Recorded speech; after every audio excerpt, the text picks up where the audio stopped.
This podcast is supported by listeners like you.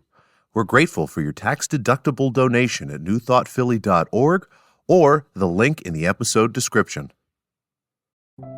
A practical prayer is a prayer that works. These discussions between Reverend Bill Marcioni and Carol Lawrence dive into the details of how it works and how to work it. Reverend Bill is a New Thought minister and the author of Practical Prayer for Real Results. Your new life begins with a new thought.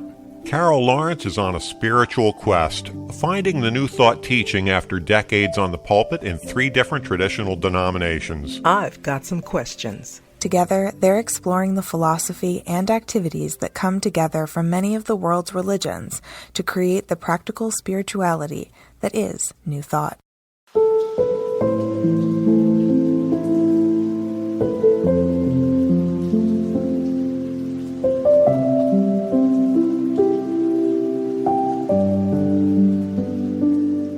Welcome to the Practical Prayer Podcast. I'm Carol, here with Reverend Dr. Bill Marcioni. I got it right this time. You got it. I was on, yeah. And welcome back. You were missed last week.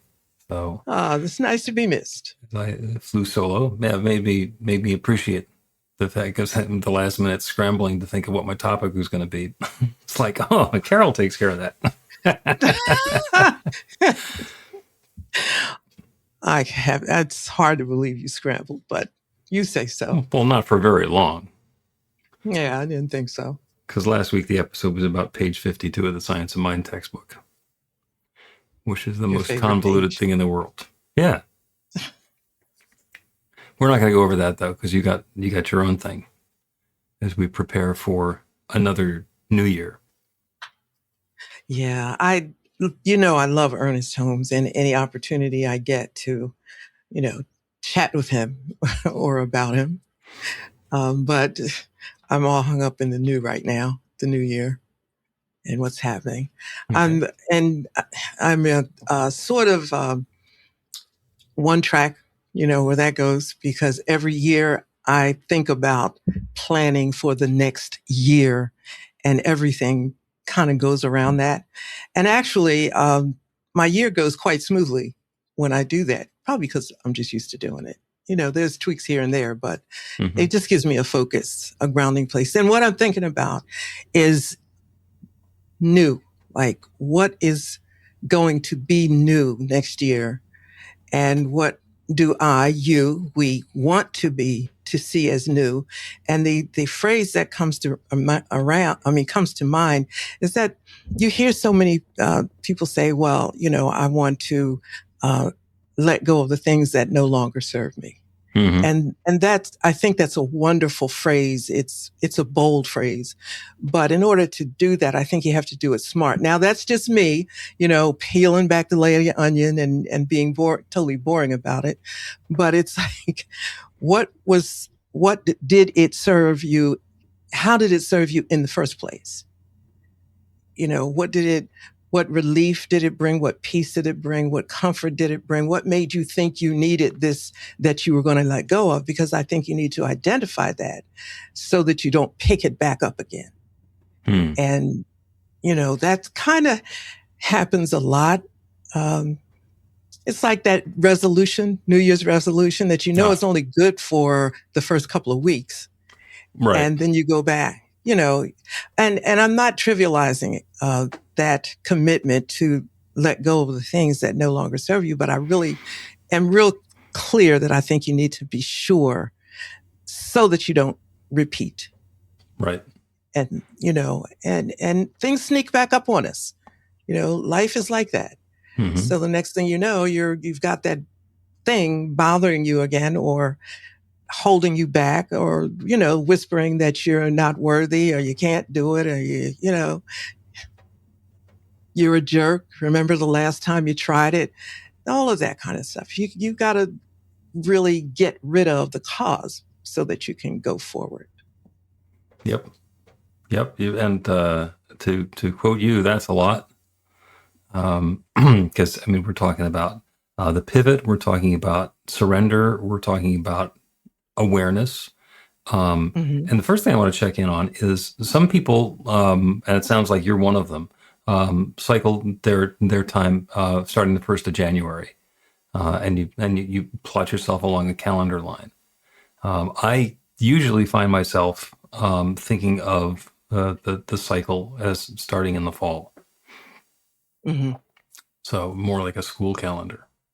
And so you're a calendar person. I go by quarters. Okay. That's my corporate brain working, So in September, I'm already thinking about the first quarter of next year. So I don't know. I guess that answers your question. Yeah, you're always planning Yeah. what's coming next, and just one of them happens to be the first of the year. Hmm. Hmm. Okay, but that's the time when a lot of other people are thinking about it. And I hear you.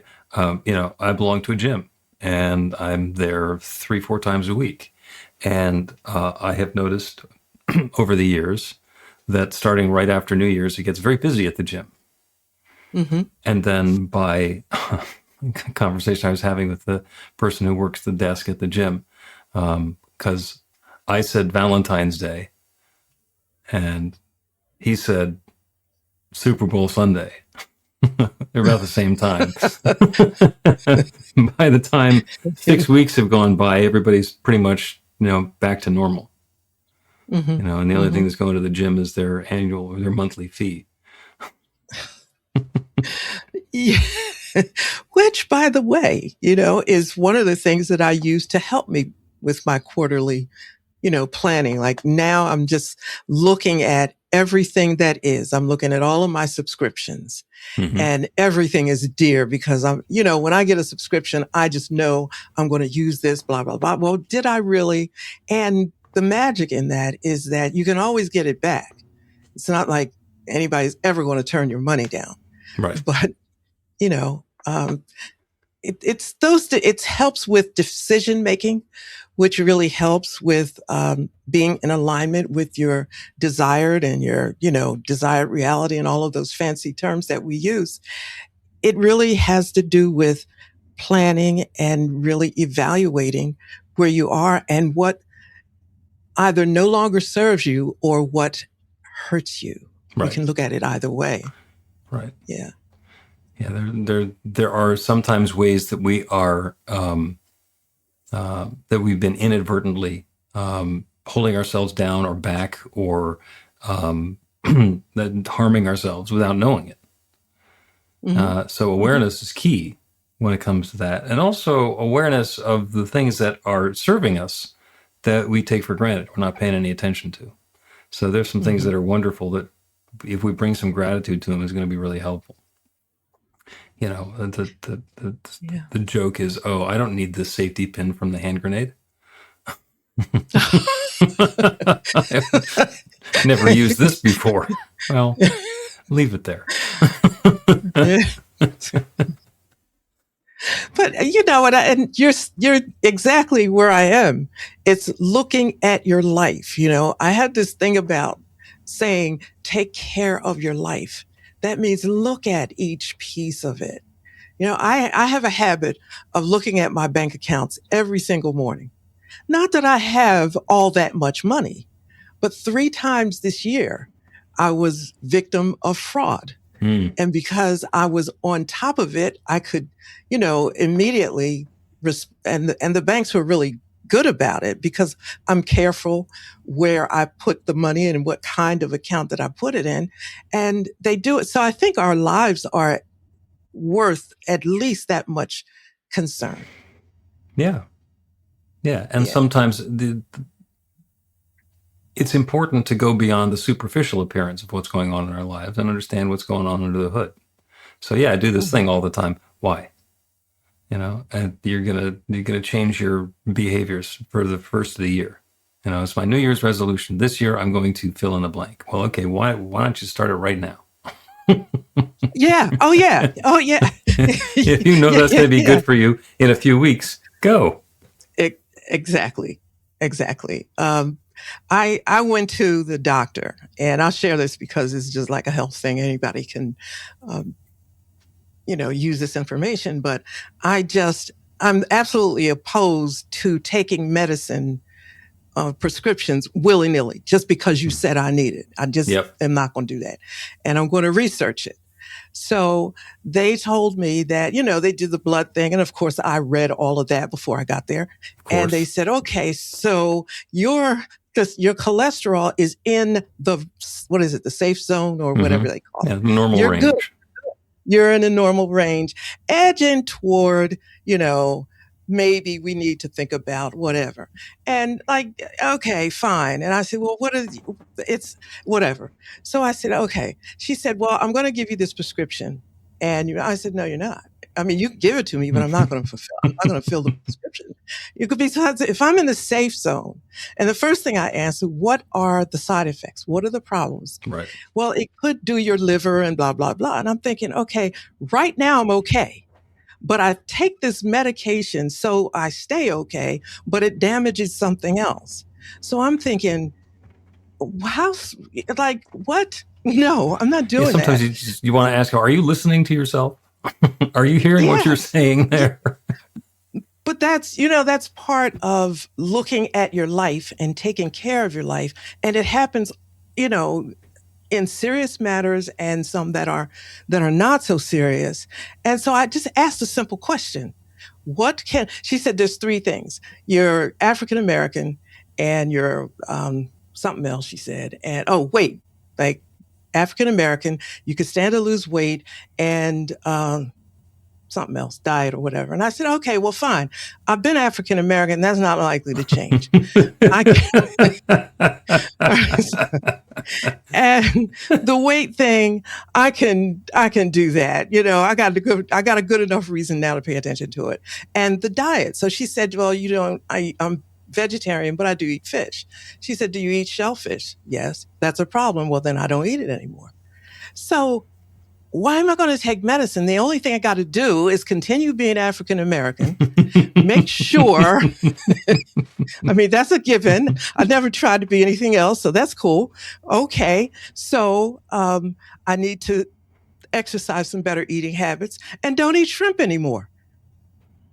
Big deal. So my liver's not in any danger so, it's not all. You said earlier that it's a lot. It is a lot. But when you think about it, come on, let's just take a bite at a time.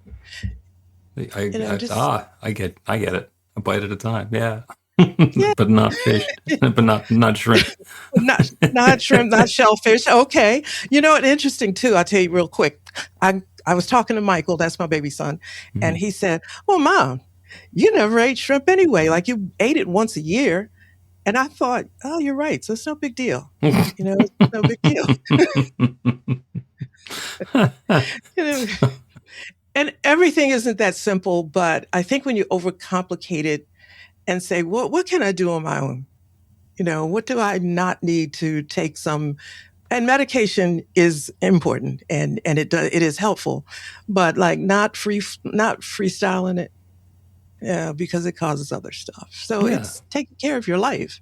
It's good to be intentional and know what the pills are doing for you and what they might be putting in jeopardy, and take the steps. And there's a gauntlet to thread there. Same thing with the eating.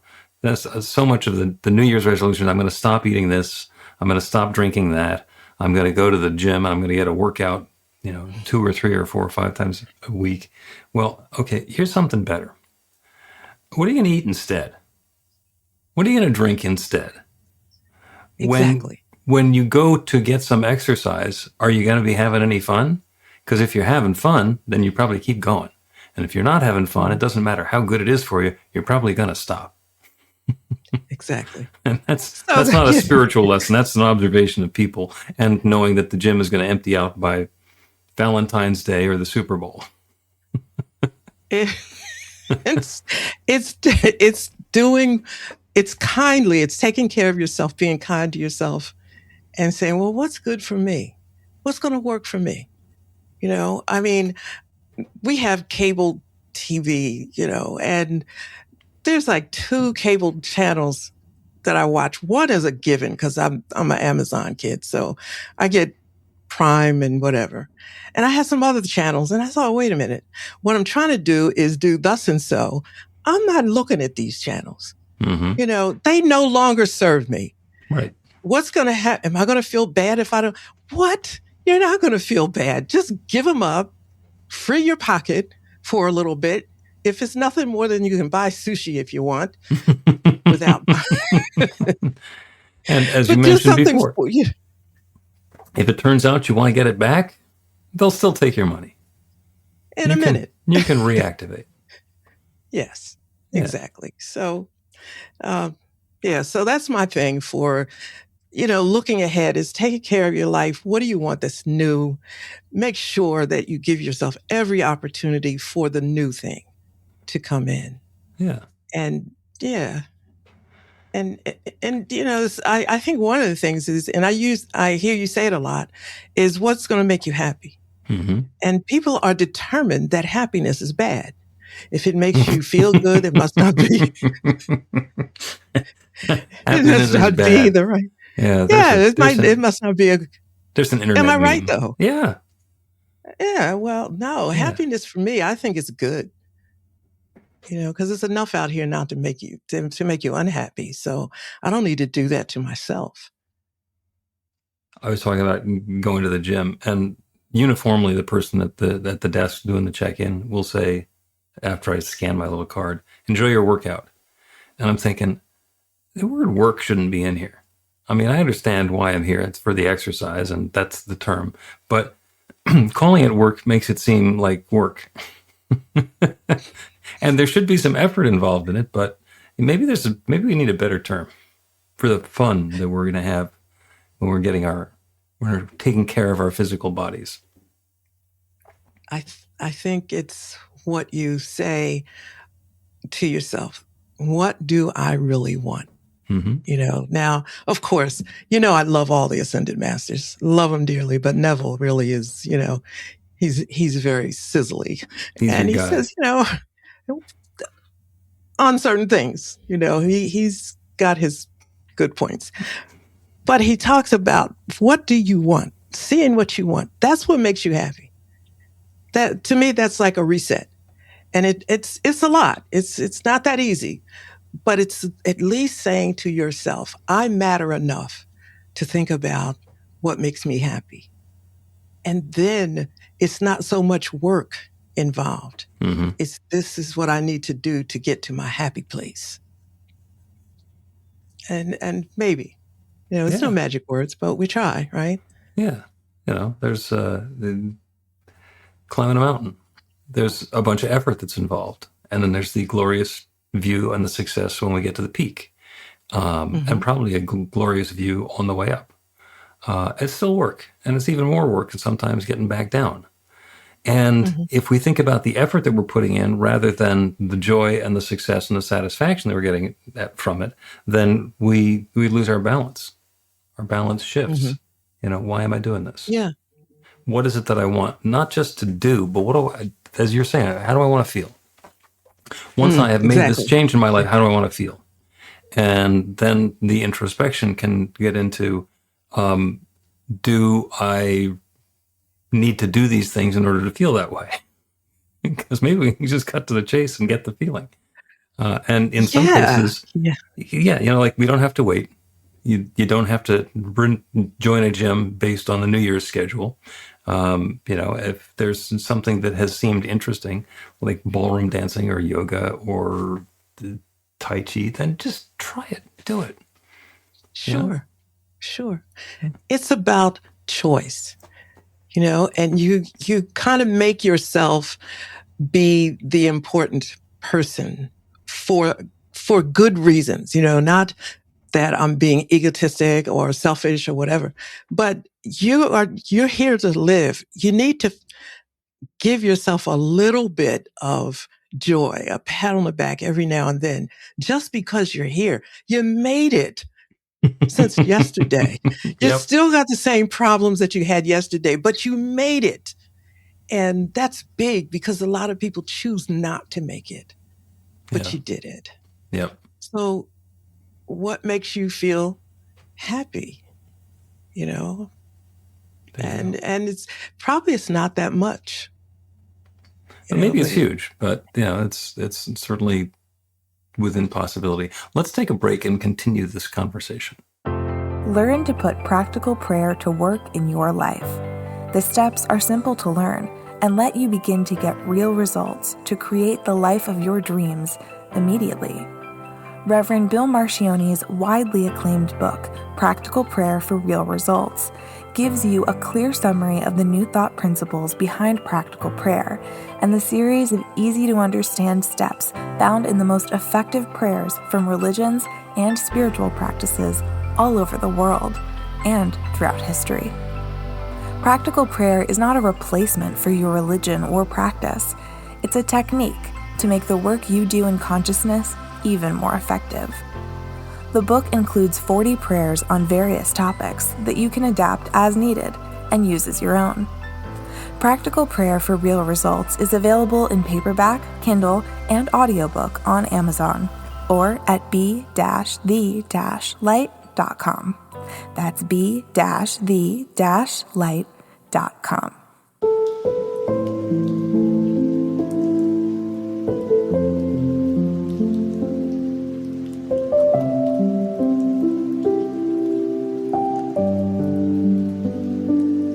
Welcome back to the Practical Prayer Podcast. I'm Carol. We're here with Reverend Bill Marchione. And we're talking about looking forward and being intentional about the new year. And both Carol and I dislike the term resolution, as though claiming something with a glass of champagne at a particular time is going to change anything. Now, it might. Exactly. It's possible that it could, but there's not a magical formula there. And part of it is, if there's a change that you want to have in your life, go ahead and do it now. You needn't wait. And if there's something that's not working for you, then make friends with it. Because then the term that you use, that a lot of people use all the time, is it no longer serves me. Okay, well, how did it serve me? Exactly. How did it serve me? And can I be grateful for the way that it served me and understand it, and then realize that I have moved past that? There were some toys that I played with when I was a kid and some clothes that I wore when I was a kid, and they no longer serve me because I play with different things and different clothes fit.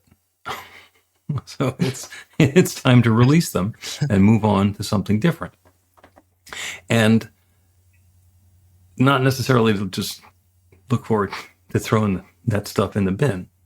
Some of it was very helpful. Those toys, they were probably part of a learning process that brought some richness and depth into my life. So can I appreciate them? Not just the fun ones that I remember. I played with that when I was a kid. What did I get out of that? Somebody who grows up to be a doctor, and they notice just how comical the game Operation is, without acknowledging that was part of my formative years that got me perhaps interested in some of the stuff that I wound up doing.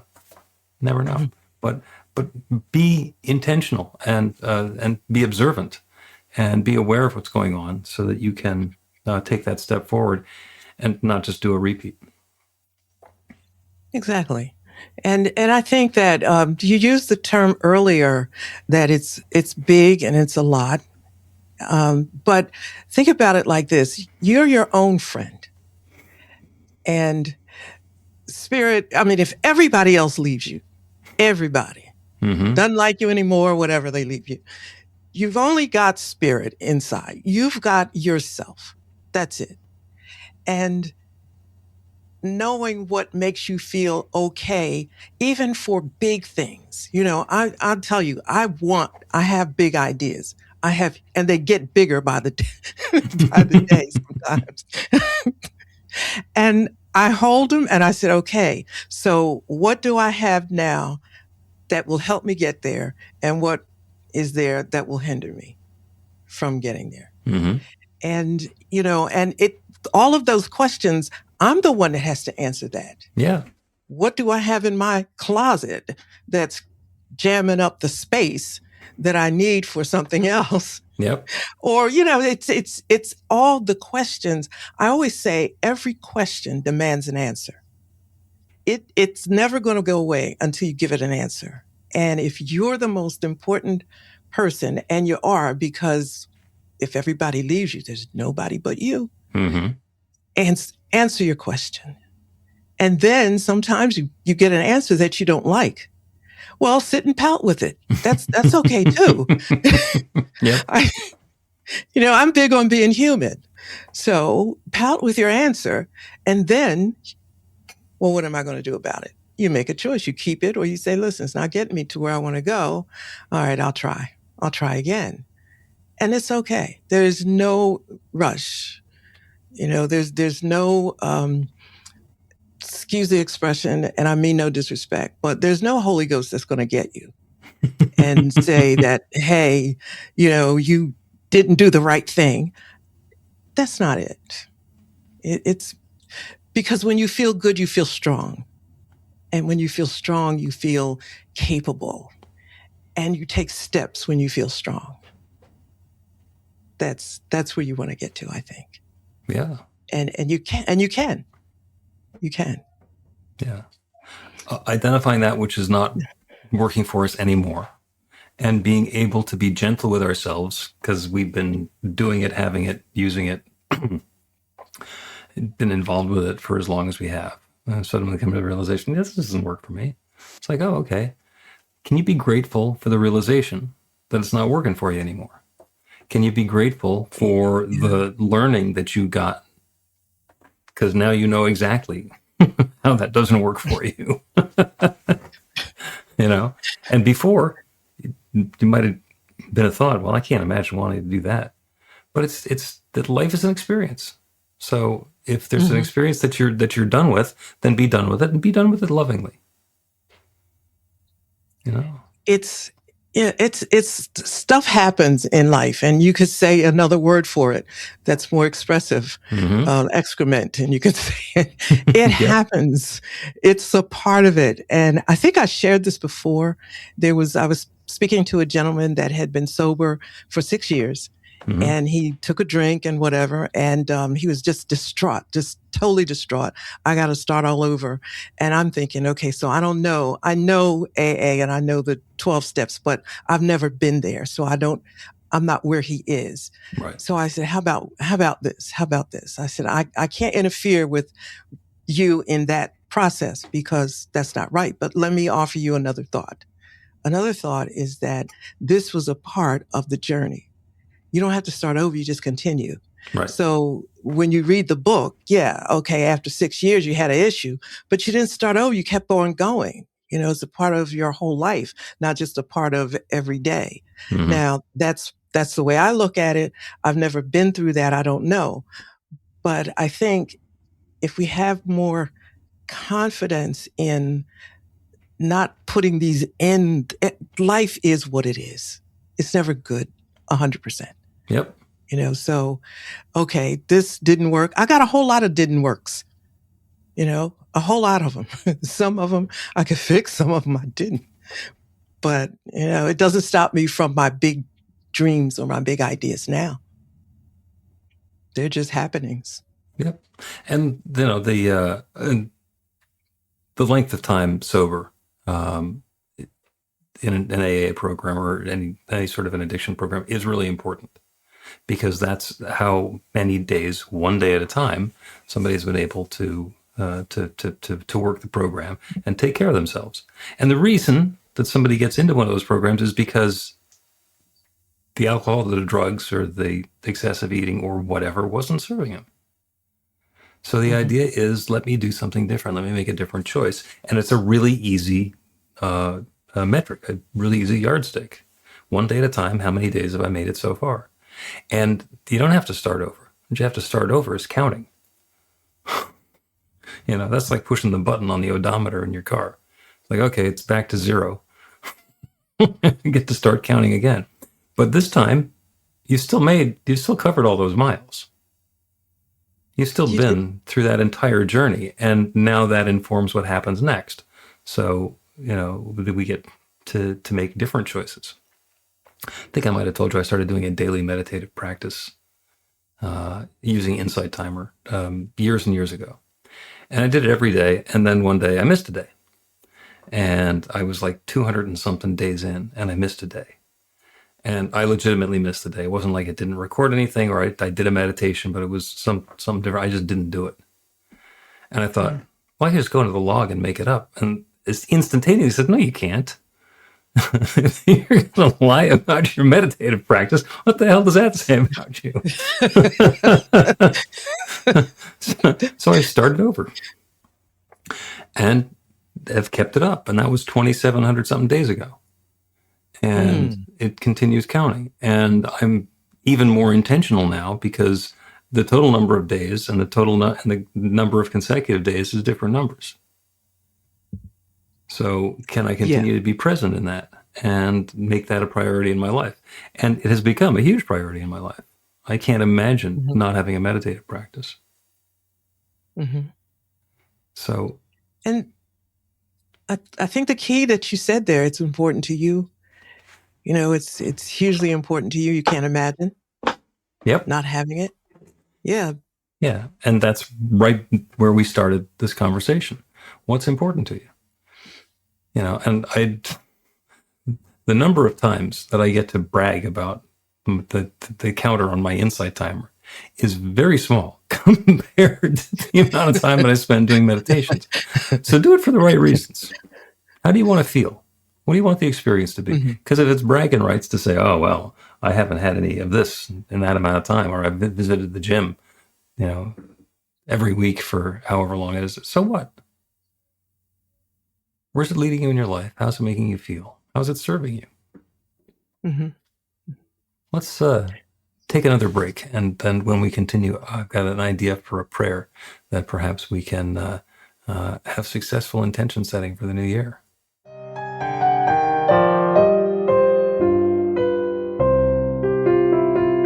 It's Reverend Bill letting you know that the Practical Prayer for Real Results class is now available on demand. That's right, you can take it at your own pace, anytime you want. All of the information is at bethelight.com. That's b-the-light.com. You know where to find that stuff. The class is 5 lessons, broken down into 18 modules, and you can take them at whatever pace is comfortable for you. As you work through the process, it starts out with the theory, goes into the practice, there are experiential activities and exercises, and at the end of the program, you will wind up with an understanding of how practical prayer works, and a practical prayer for yourself that will work to create transformation in your life. And as you know, it works for everything. Take a look at the class online at bethelight.com. There's a sample lesson so you can see how the class is going to work for you and then dive in. The great news is it's on sale now. You can register and save $20 off of the regular price. I'm looking forward to seeing you in class.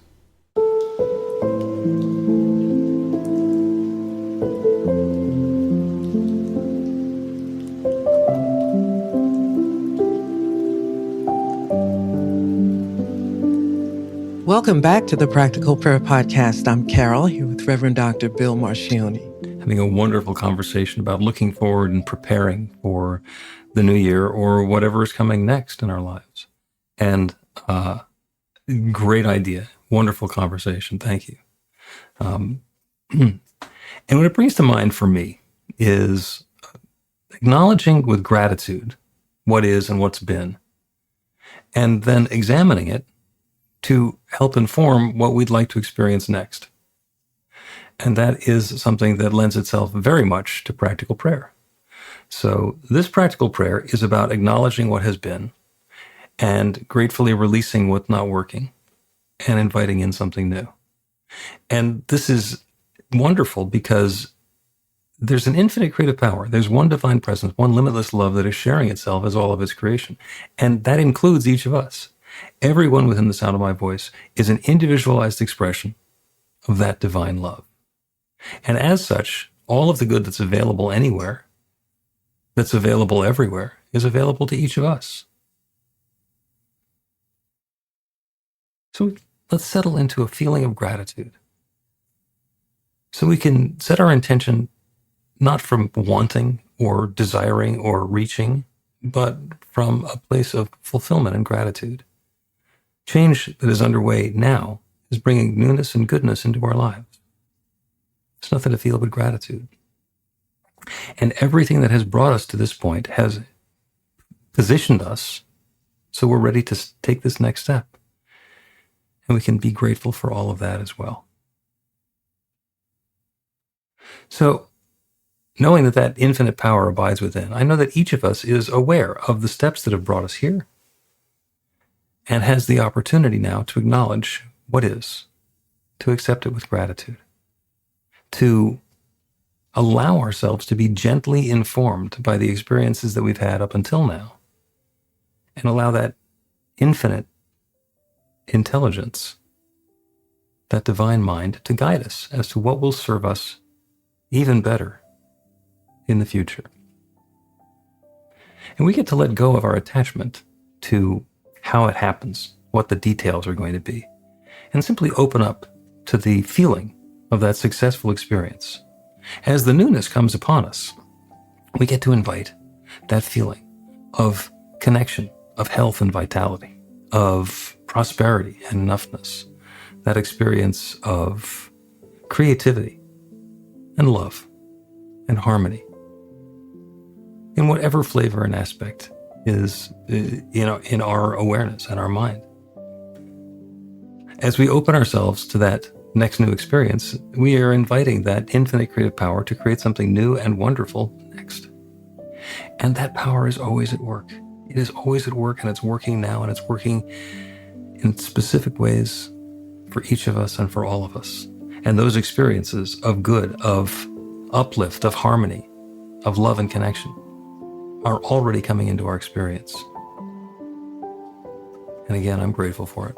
So deeply thankful for the good that's already happening, for the good that's already happened, for the awareness of the good that's already happened, for the awareness of what's not necessary anymore, and for the awareness of what we can do to participate in bringing that next experience into our lives. And so with gratitude for all of this good, I speak this word and release it into the creative law that creates everything. And I know it's creating this now. And I let it be. And so it is.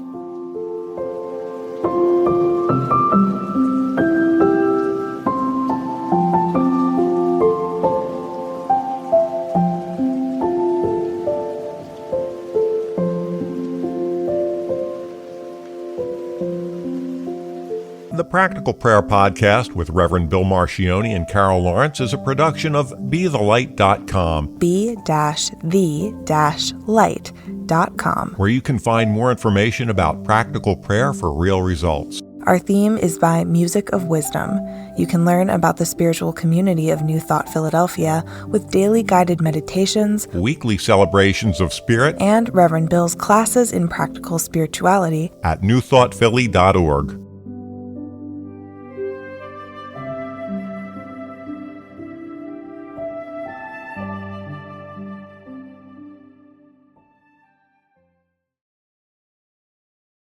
This podcast is supported by listeners like you. We're grateful for your tax-deductible donation at newthoughtphilly.org or the link in the episode description.